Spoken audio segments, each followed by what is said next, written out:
بسم اللہ الرحمن الرحیم، اللہ کے نام سے جو رحمان اور رحیم ہے۔ وَلَقَدْ يَسَّرْنَا الْقُرْآنَ لِلذِّكْرِ فَهَلْ مِن مُدَّكِرٍ۔ ہم نے اس قرآن کو نصیحت کے لیے آسان ذریعہ بنا دیا ہے، پھر کیا ہے کوئی نصیحت قبول کرنے والا؟ اعوذ باللہ من الشیطان الرجیم، بسم اللہ الرحمن الرحیم۔ وقالوا لو شاء الرحمن ما عبدناهم ما لهم بذلك من علم إن هم إلا يخرصون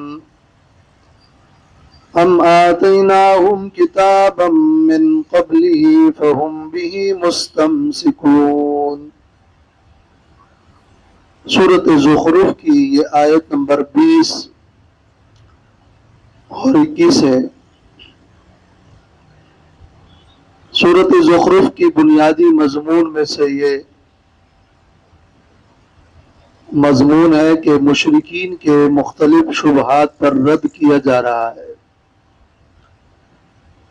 پچھلی آیات میں مشرکین کا شرک اور خاص کر شرک بالملائکہ کا ذکر ہوا، تو اس آیت میں اب شرک اور اس کے باطل دلیل کا ذکر ہو رہا ہے۔ وَقَالُوا لَوْ شَاءَ الرَّحْمَنُ مَا عَبَدْنَاهُمْ، اور مشرکین کہتے ہیں کہ اگر رحمان چاہتا تو ہم ان کی عبادت، اپنے ان معبودوں کی عبادت نہ کرتے۔ ہم جو اپنے معبودوں کو، اپنے بتوں کو یا ان ملائکہ کو جو پوجتے ہیں، تو یہ اللہ کی مشیت اور اللہ کے ارادے سے ہی ممکن ہے، لہذا ہم پر تمہارا کوئی اعتراض نہیں بنتا، ہمیں تم روک نہیں سکتے، اس لیے کہ ہم جو اپنے ان معبودوں کی عبادت کرتے ہیں اور کرتے چلے آ رہے ہیں، تو اگر یہ اللہ کو منظور نہ ہوتا، رحمان کو منظور نہ ہوتا، تو ہمیں زبردستی روک دیتے اور ہم تو پھر یہ کام کر ہی نہیں سکتے تھے۔ ہر کام تم ہی کہتے ہو کہ اللہ کے ارادے سے ہے، رحمان کے ارادے سے ہی سب کچھ ہوتا ہے، تو ہماری عبادت یہ بھی رحمان کے ارادے سے ہی اور رحمان کی مشیت سے ہی ممکن بنی، لہذا تم ہمیں اس پر روک نہیں سکتے، یہ رب کی مشیت ہے۔ اگر اللہ اس پر راضی نہ ہوتا تو ہم یہ کر ہی نہیں سکتے تھے۔ اللہ تعالی نے فرمایا ما لہم بذالک من علم انہم الا یخرصون، نہیں ہے ان کو اس پر کوئی علم، بڑے مبالغے والا جملہ ہے، من علم، کسی قسم کا کوئی علم ان کو ہے نہیں، یہ جانتے نہیں نہ اللہ کو، نہ اللہ کی مشیت کو، نہ اللہ کی قدرت کو، اور نہ اللہ کی رضا کو۔ انہم الا یخرصون، نہیں ہے یہ لوگ مگر اندازے لگا رہے ہیں۔ خرص کا معنی ہوتا ہے اندازہ لگانا، یعنی بغیر کسی دلیل کے اپنی طرف سے بات بنا رہے ہیں اور اندازے لگا رہے ہیں۔ یہ دلیل ان کی کوئی علمی دلیل نہیں، کوئی سند نہیں، اس کی کوئی بنیاد نہیں، اور اس دلیل میں ان کا بڑا ہی دجل اور فریب ہے، اور بڑی ہی کم فہمی اور کج فہمی ہے، اس لیے کہ لو شاء الرحمن ما عبدناہم، بات تو بظاہر وہ صحیح کر رہے ہیں، اور یہ تو ہم بھی مانتے ہیں کہ کائنات میں جو کچھ ہوتا ہے وہ اللہ کی مشیت سے ہوتا ہے، اور بغیر اللہ کی مشیت کے اور بغیر اللہ کے ارادے کے کچھ بھی نہیں ہو سکتا، نہ اچھا نہ برا۔ اچھا ہوتا ہے تو بھی اللہ کی مشیت اور ارادے سے، اور برا ہوتا ہے تو بھی اللہ کی مشیت اور ارادے سے۔ لیکن اللہ کی مشیت اور اللہ کا ارادہ اللہ کی ایک صفت ہے، اور اللہ کی رضا اللہ کی ایک اور صفت ہے۔ اللہ کی صفت مشیت اور صفت ارادے کو اللہ کی صفت رضا کے ساتھ برابر سمجھنا ہی غلطی ہے۔ اللہ تعالی کے ارادے اور مشیت سے سب ہوتا ہے، صحیح اور غلط، اور بغیر اس اللہ کے ارادے کے کچھ بھی نہیں ہو سکتا۔ یہاں تک تو یہ بات صحیح ہے۔ لیکن اگر کوئی برا کرتا ہے اپنے اس محدود اختیار کے مطابق جو اللہ ہی نے اس کو دیا ہے، اور جب وہ برائی کرتا ہے تو وہی برائی پیدا بھی ہوتی ہے، اور پیدا کرنے والا تو سوائے اللہ کے کوئی اور ہے نہیں۔ لیکن اس کا مطلب یہ نہیں ہے کہ اللہ اس برائی کرنے والے کی برائی سے راضی بھی ہے۔ وَلَا يَرْضَى لِعِبَادِهِ الْكُفْرَ، اللہ اپنے بندوں کے کفر پر راضی نہیں ہے۔ وَمَا تَشَاءُونَ إِلَّا أَن يَشَاءَ اللَّهُ، تمہاری مشیت اللہ کی مشیت کے تابع ہے۔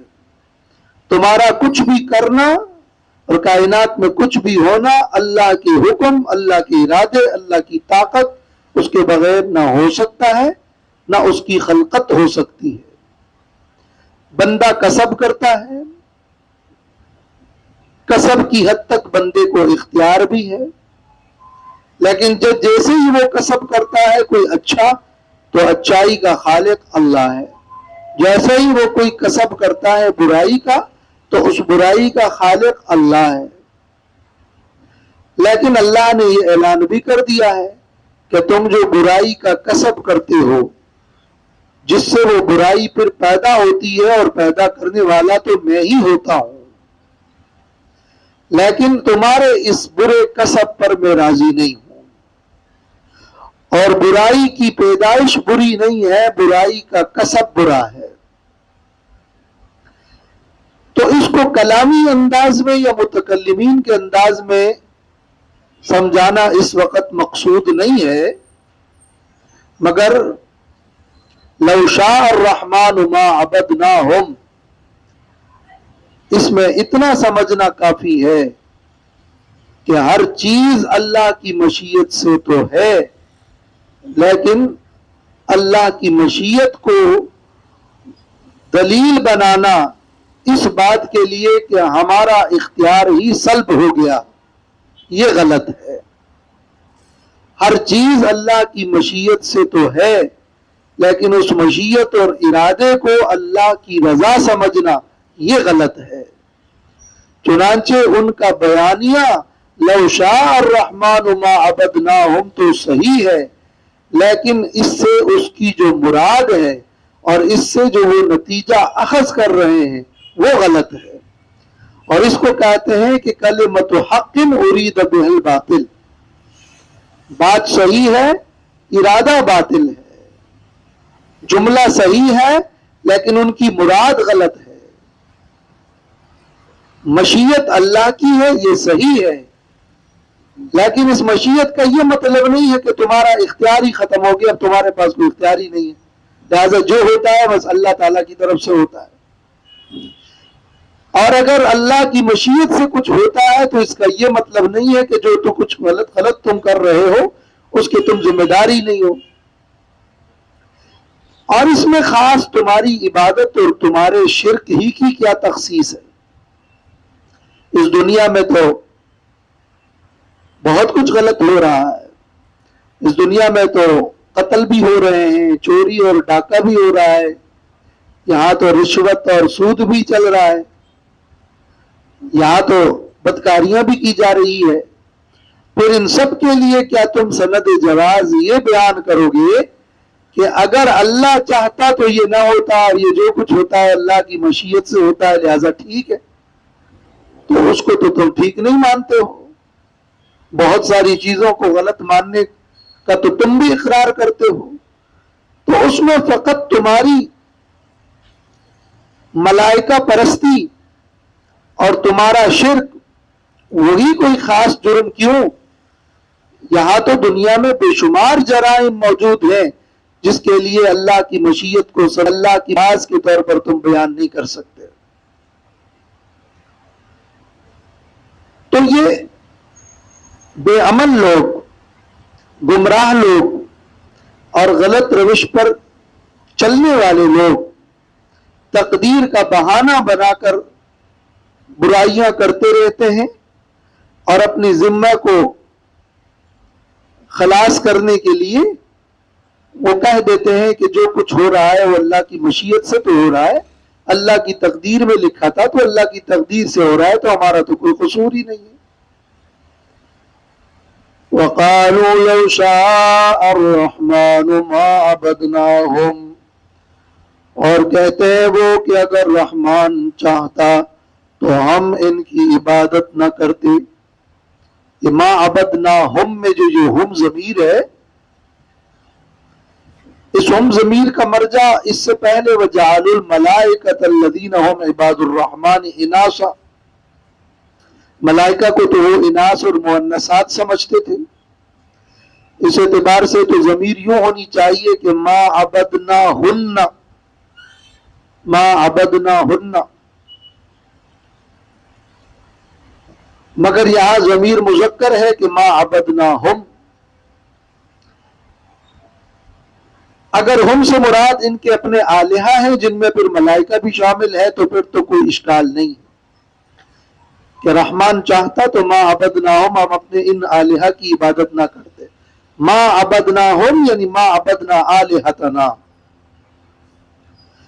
لیکن چونکہ ملائکہ کا ذکر چلا ہے، بظاہر ضمیر کا مرجع تو ملائکہ ہی ہے، ما عبدناہن ہونا چاہیے۔ جواب یہ ہے کہ ملائکہ کی صورت میں وہ بت بناتے تھے، بت تراشتے تھے، تو ان کے جو اصنام تھے ان اصنام اور ان بتوں کی طرف اس ہم ضمیر کو راجع کیا جو بصورت ملائکہ وہ بناتے تھے۔ چنانچہ تفسیر ابن کثیر میں ہے کہ اس آیت کا معنی ہے لو اراد اللہ لحال بیننا وبین عبادت الاصنام التي هي على صورت الملائکہ التي هي بنات اللہ فإنه عالم بذلك، تو وہ جو بت اور آلہہ کو بناتے تھے وہ ملائکہ کی صورت میں، اس وجہ سے ضمیر مذکر ہے، یا عام اگر آلہہ ہی مراد لی جائے تو وہ اس کے ضمن میں داخل ہے۔ سورۃ الانعام اور سورۃ النحل میں بھی مشرکین کا یہ اشکال تقدیر، اشکال مشیت الہی اور ان کی یہ دلیل باطل، اس کا ذکر ان صورتوں میں بھی ملتا ہے۔ ما لهم بذلک من علم، نہیں ہے ان کو اس پر کوئی علم، جو کچھ وہ بیان کر رہے ہیں اس کے بارے میں وہ علم نہیں رکھتے، اس لیے کہ وہ اللہ کی صفت مشیت کو نہیں جانتے، اس لیے کہ اللہ کی رضا اللہ کی صفت باطنیہ ہے، اور اللہ تعالیٰ کی خلقت اور اللہ کا وجود وہ تو اللہ کا صفت ارادہ ہے، صفت ارادہ الگ ہے اور صفت رضا الگ ہے، تو ان کو علم نہیں ہے۔ انہم الا یخرصون، نہیں ہے یہ لوگ مگر جھوٹ بولتے ہیں، اندازے لگاتے ہیں۔ ام آتیناہم کتابا من قبلہ فہم بہ مستمسکون، کیا ہم نے ان کو کتاب دی ہے من قبلہ، اس قرآن سے پہلے، من قبلہ یعنی من قبل القرآن، اور من قبلہ یعنی من قبل شرکہم، ان کے اس شرک سے پہلے کیا ان کے پاس کوئی کتاب ہے فَهُمْ بِهِ مُسْتَمْسِكُونَ کہ یہ لوگ اس پر مضبوطی سے تھامے ہوئے ہیں، یہ لوگ اس پر دلیل پکڑ رہے ہیں۔ عقل کے ساتھ ساتھ اس آیت میں اب نقل کی بات کی جا رہی ہے۔ عقلی اعتبار سے تو یہ اندازہ ہے بے دلیل ہے، غلط ہے، مشیت الگ چیز ہے، رضا الگ چیز ہے۔ یہ استدلال اللہ کی مشیت سے ان کا غلط ہے۔ یہ بات دلیل نہیں بن سکتی کسی کام کے صحیح ہونے کی کہ یہ کام ہو رہا ہے۔ کیا جو کام ہو رہا ہے تو بس وہ صحیح ہے؟ کسی کام کا موجود ہونا، کسی کام کا جاری رہنا، اور یہ کہ لوگ وہ کام کرتے ہیں تو یہ کوئی دلیل نہیں ہے کہ وہ کام صحیح بھی ہے۔ صحیح اور غلط کا معیار لوگوں کا کرنا اور نہ کرنا نہیں ہے۔ صحیح اور غلط کا معیار تو کوئی نقلی دلیل ہے، کوئی کتاب ہے، کوئی منقول چیز ہے۔ بتاؤ کیا ان کے اس شرک پر، ان کی اس بندگی پر، ان کے اس ملائکہ پرستی پر کیا کوئی کتاب اس قرآن سے پہلے ایسی ہے؟ کیا کوئی کتاب ان کے اس شرک سے پہلے ایسی ہے جس میں ان ملائکہ کو معبود یا مونسات قرار دیا گیا ہو، اور یہ لوگ اسی کو اپنا دلیل بنا کر اسی سے تمسک کرتے ہیں؟ تو ان کے پاس کوئی نقلی دلیل ایسی موجود نہیں ہے۔ اور یہ وہی مضمون ہے جو دوسری آیات میں ہے کہ ام انزلنا علیہم سلطانا فہو یتکلم بما کانوا بہ یشرکون۔ ان کے پاس کوئی دلیل ہے؟ سمجھایا یہ جا رہا ہے کہ تم اپنی طرف سے خیالات میں اندازے لگا کر صغرا کبرا بنا کر جو نتیجے مرتب کرتے ہو وہ تمہارے لیے مشعل راہ نہیں ہے۔ تمہارے لیے مشعل راہ تو کتاب الہی ہے، کوئی منقول دلیل ہے، اور وہ منقول دلیل تمہارے پاس اپنے شرک پر، ملائکہ پرستی پر موجود نہیں ہے۔ ہاں بلکہ وہ اپنے دلیل منقولہ میں یوں کہیں گے بل قالوا انا وجدنا آباءنا علی امۃ وَإِنَّا عَلَىٰ آثَارِهِمْ مُهْتَدُونَ، بلکہ وہ کہتے ہیں کہ بے شک ہم نے پایا ہے اپنے آباء و اجداد کو عَلَىٰ أُمَّةٍ ایک طریقے پر، ایک دین پر، وَإِنَّا عَلَىٰ آثَارِهِمْ مُهْتَدُونَ، اور بے شک ہم انہی کے نقش قدم پر راہ پانے والے ہیں۔ مشرکین کے دلائل میں سے یہ دوسری دلیل ہے۔ ایک دلیل تو یہ تھی کہ اللہ کی مشیت، اللہ کا ارادہ تھا، تو جب اللہ نے روکا نہیں تو صحیح ہے، اور جب جو ہو رہا ہے تو جب وہ صحیح ہے۔ دوسرا یہ کہ ہم تک ہمارے آباء و اجداد سے یہی نقل در نقل آیا ہے، ہم اپنے آباء کے طریقے پر جا رہے ہیں۔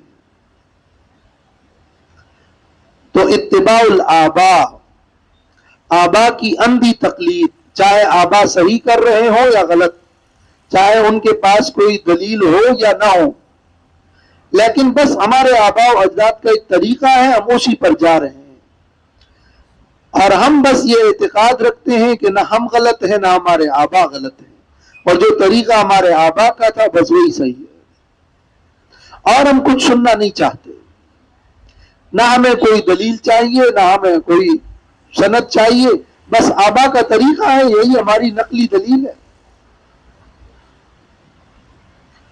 تو اس کو کہتے ہیں کہ قدر اور تقدیر کی حجت کے بعد یہ قدرت اور اقتداء کی دلیل کو پیش کر رہے ہیں۔ ہماری دلیل یا تو تقدیر ہے یا ہماری دلیل اقتداء ہے کہ ہم اب آباء کے طریقے پر ہیں۔ علی امتن کا لفظ ہے، علی امتن، یہ لفظ امتن جو ہے عربی میں باعتبار عربی کے اس کے کئی معانی ہیں۔ کبھی امتن کا معنی امام ہوتا ہے، ان ابراہیم کان امتن، ابراہیم علیہ السلام امت تھے، یعنی ابراہیم علیہ السلام ایک امام تھے۔ اور امتن کہتے ہیں ایک جماعت کو بھی امت کہتے ہیں. وَلَقَدْ بَعَثْنَا فِي كُلِّ أُمَّةٍ رَسُولًا، ہر امت میں یعنی ہر جماعت میں ہم نے ایک رسول کو بھیجا. اور امت کا معنی عربی میں مدت اور وقت کے بھی آتا ہے، جیسے سورہ یوسف میں ہے کہ وَذَّكَرَ بَعْدَ أُمَّةٍ، یعنی وَذَّكَرَ بَعْدَ مُدَّةٍ، ایک مدت کے بعد ان کو یاد آیا. امت بمانا مدت، امت بمانا امام، امت بمانا جماعت. اسی طرح امت بمانا دین اور طریقہ. اس آیت میں امت بمانا طریقہ اور دین کے ہیں، ملت، دین، طریقہ. اور اصل عربی لغت میں ام یا امو کا مطلب ہوتا ہے قصد اور ارادہ کرنا. تو امتن اس کا مطلب ہے الطریقۃ التی تو امو، وہ طریقہ جس کا قصد کیا جائے. علی امتن، ہم نے اپنے آباء و اجداد کو ایک طریقے پر اور ایک دین پر پایا ہے کہ وہ ایک طریقے پر چل رہے تھے. طریقے اللہ تعالیٰ نے فرمایا وَكَذَلِكَ مَا أَرْسَلْنَا مِن قَبْلِكَ فِي قَرْيَةٍ مِّن نَذِيرٍ إِلَّا قَالَ مُتْرَفُوهَا إِنَّا وَجَدْنَا آبَاءَنَا عَلَىٰ أُمَّةٍ وَإِنَّا عَلَىٰ آثَارِهِم مُقْتَدُونَ. اور اسی طرح ہم نے نہیں بھیجا آپ سے پہلے کسی بستی میں من نذیر، کوئی ڈرانے والا، الا قال مترفوها، مگر اس بستی میں اس بستی کے خوشحال لوگوں نے کہا، مست لوگوں نے کہا، انا وجدنا آباءنا، کہ بے شک ہم نے پایا ہے اپنے آبا کو، علی امتن، ایک طریقے اور ایک دین پر، وَإِنَّا عَلَىٰ آثَارِهِم مُقْتَدُونَ، اور بے شک ہم ان کے ہی نقش قدم پر اقتداء کرنے والے ہیں. یہ اتباع الآباء والی دلیل کا رد یوں کیا جا رہا ہے کہ پہلے بھی بہت ساری بستیاں ایسی گزری تھی جن کے پاس کوئی دلیل سوائے اتباع الآباء کے موجود نہیں تھا، لیکن وہ آرام والے خوشحال مست لوگ بس کہتے تھے آبا کا طریقہ ہے، اسی رسم و رواج کے مطابق ہم چلیں گے. مگر پھر ہوا کیا، وہی لوگ، ان پر عذاب آیا، وہ برباد ہو گئے اور وہ اللہ کی پکڑ میں آ گئے. تو یہ اتباع الآباء والی دلیل ان کے کام نہیں آئی.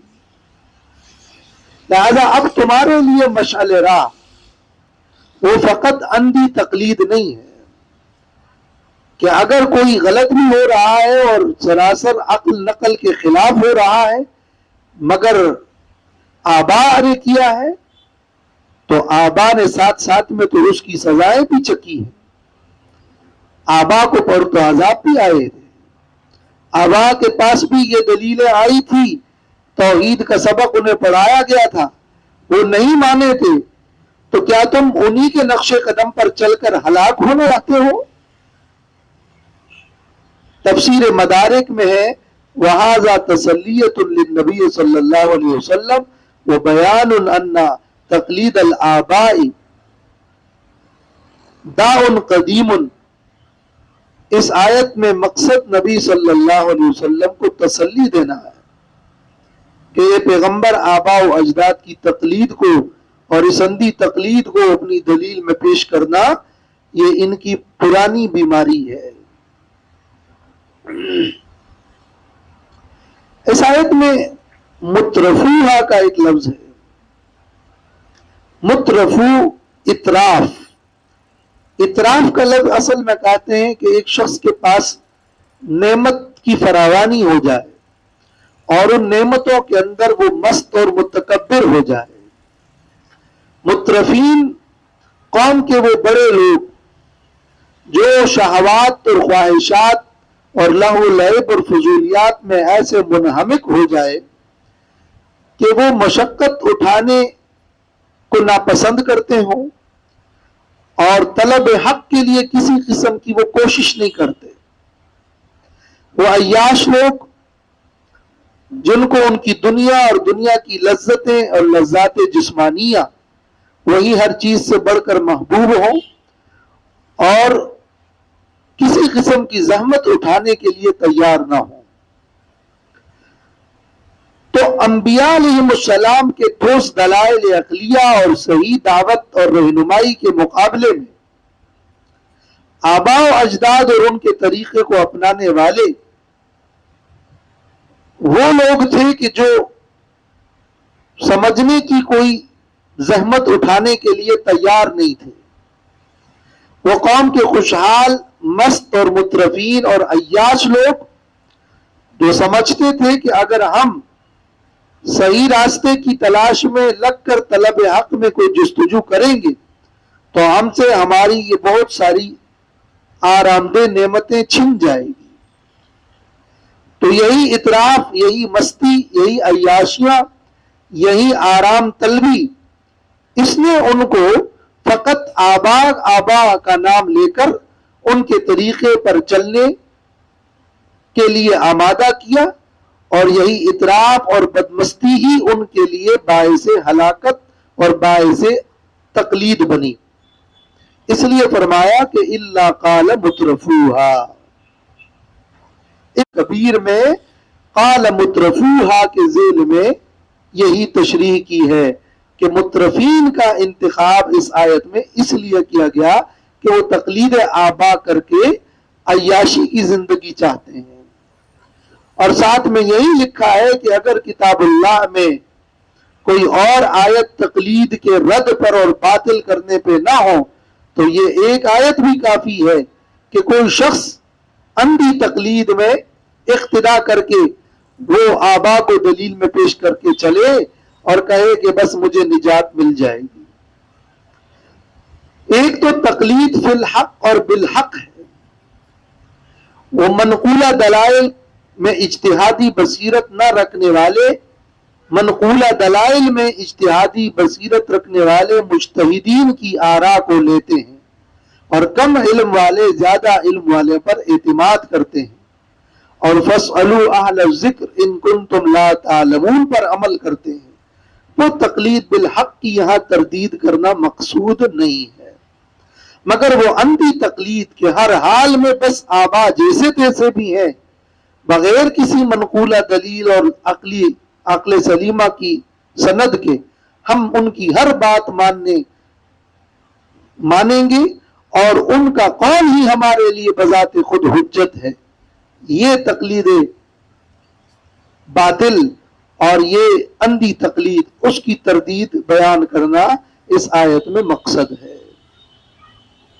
ظاہر ہے کہ اگر باپ دادا ان کو دنیاوی کاروبار میں کوئی مشورہ دیتے ہیں تو 100 بار سوچتے ہیں، اور بہت ساری باتوں میں آباء و اجداد کے ان دنیاوی مشوروں کو بھی پس پشت ڈالتے ہیں. جب انہیں پتا ہوتا ہے کہ اب ہمارے کاروبار میں دنیا میں اس سے کوئی ترقی ممکن نہ ہوگی تو وہاں تو آبا کے طریقے کو چھوڑ دیتے ہیں، مگر دینی اور رسم و رواج کے معاملے میں بلا کسی دلیل کے بس آبا کر کے اس کی پیروی کو دلیل میں پیش کرتے ہیں. تو یہ اصل میں ان کی کوئی دلیل نہیں بلکہ ان کا بہانہ ہے. چنانچہ کہتے ہیں کہ وَإِنَّا عَلَىٰ آثَارِهِمْ مُقْتَدُونَ، ہم تو انہی کے نقش قدم پر اقتداء کرتے ہیں اور ہم اسی کو لازم رکھ کر دوام کے ساتھ ہم اس کے ساتھ چمٹے ہوئے ہیں. اور آگے مزید یہ کہ قَالَ أَوَلَوْ جِئْتُكُمْ بِأَهْدَىٰ مِمَّا وَجَدتُّمْ عَلَيْهِ آبَاءَكُمْ، پیغمبر اور رسولوں کی طرف سے ان کی اس دلیل کی تردید یوں کی گئی کہ فرمایا آیا اور اگرچہ میں تمہارے پاس لے آؤں زیادہ ہدایت یافتہ اور زیادہ درست اس طریقے سے جس پر تم نے اپنے آبا کو پایا ہے، تو کیا تم پھر بھی آبا ہی کی پیروی کرو گے؟ جبکہ میں تمہارے پاس معقول اور منقول اور مدلل اور صحیح راستہ لے کر آ جاؤں کیا آبا کے طریقے کو پھر چھوڑنے کے لیے تیار ہوں گے؟